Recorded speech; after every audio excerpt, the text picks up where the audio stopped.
আপনারা থাকবেন তো নাকি? ইনশাল্লাহ হবে তো নাকি? বলুন হবে তো নাকি?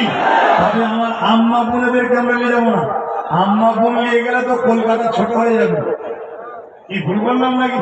কেন তোমরা তবুও ডিগবাজি খাও, কিন্তু আমার মা আর বোনেরা আমাকে খুব ভালোবাসে, তারা আমার সঙ্গে ধোকা দেয়নি। ঠিক না বেঠিক?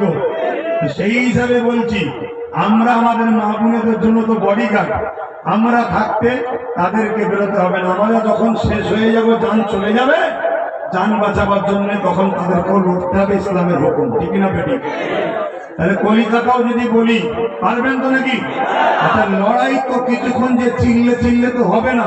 প্রয়োজন যদি হয় মাসকে মাস কলিকাতাতেই বসে থাকতে, পরিবার সংসার খাওয়া দাওয়া ছেড়ে দিয়ে নিজেরা তৈরি করে ওখানেই সবকিছু চলবে। যেমন কৃষকরা আন্দোলন করেছিল, জানেন না? জানেন তো নাকি?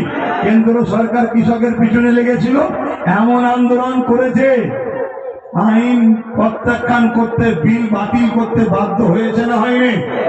প্রয়োজন যদি হয় কলিকাতাতেই খাওয়া দাওয়া থাকা হবে মাসকে মাস। আপনারা এই ডাকে কারা যেতে পারবেন? একটু হাত তুলে দেখান।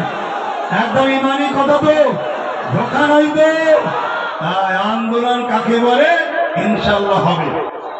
হ্যাঁ, আমার বাংলার চুচুড়ার মসজিদে তালা মেরেছিল রাজ্য সরকার, আমি আন্দোলনে নেমেছিলাম।